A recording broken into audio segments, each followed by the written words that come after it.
My name's Leo, and it started off rough. Growing up, I never really paid attention to Jesus. I was never that active kid. I would always disrespect my parents, always be a troublemaker. Let's see. There was times where I was going through rough times. I never really focused on Jesus that much to help me out. There were times where I ran away. I was a big time smoker, I guess you would call. It was tough, I'd gone through a lot of stuff through home, and I was just ready to give up for it a lot. I was just ready to drop out, everything. Hi, my name's Livette. What can I say? My life was really tough before getting into the whole life and love of Jesus, and I used to go to this Catholic church, and I never really got connected with him, and I never felt the love. I would understand and I would hear what they were saying, but it never really touched my heart.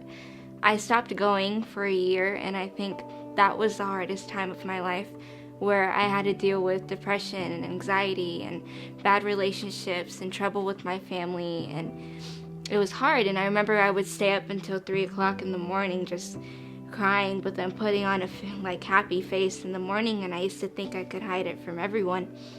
But little did I know from what I learned after I got experience to God that he was there listening even when I felt like he wasn't.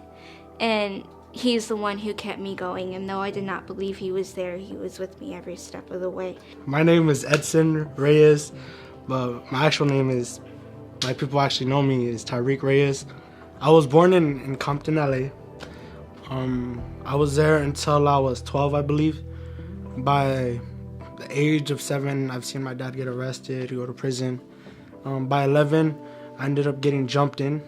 So in my own perspective, I feel like the Lord has helped me open up in so many ways, see the positive in this world instead of the negativity.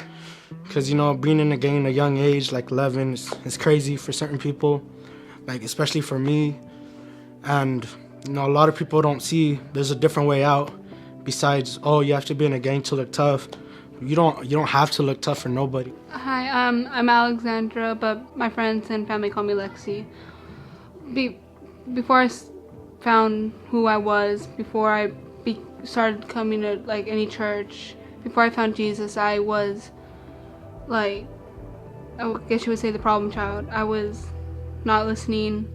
I wouldn't do as I was told. I would argue back with my mom, my grandparents, and before coming to church with my aunt, back when I was about a child, I didn't know anything about God. I didn't know anything about religion, but it started changing me when I started going to different churches, and it changed my life because it showed me who I am. God has shown me that you need to help others if you want to be helped.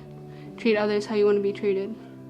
But then when I first started coming to youth group, I was like, hey, let me give this a shot. I started following Jesus when I was 15? Yeah, 15. Since then, it's helped me a lot. I don't disrespect my mom at all. I always help her. I'm more focused on school. I don't smoke anymore whatsoever. I'm a loving, caring person now. I'm always to help get active in the youth group. And whenever I'm going through something or whenever I'm down, I always look to Jesus to help me out. And I didn't really start to believe in God until I turned 16. And that's when my whole world opened up. I went to this youth group because of my friend. Church helped me out a lot too, because in high school, everybody gets peer pressured or ends up smoking and all that. So I went through that phase of my life. I smoked, I drank. I'm not proud of it, but I felt like at that point in high school, it was my only way to be free until I went to church, met God. So after I had gotten connected with God for the first time, my mom was killed, and it was hard, and I didn't know which way to go, and I didn't know how I was going to deal with it. I'm not going to lie, I had gotten mad at God a little bit, and I asked, how come she leaves as soon as I get her back, in a kind of way. But what really helped me was coming over here and having kids here and showing me that I have a family that's going to care for me, and that most of all they're centered by God, which I believe is the most powerful strength of all, and which pretty much only keeps me going now. And that's it.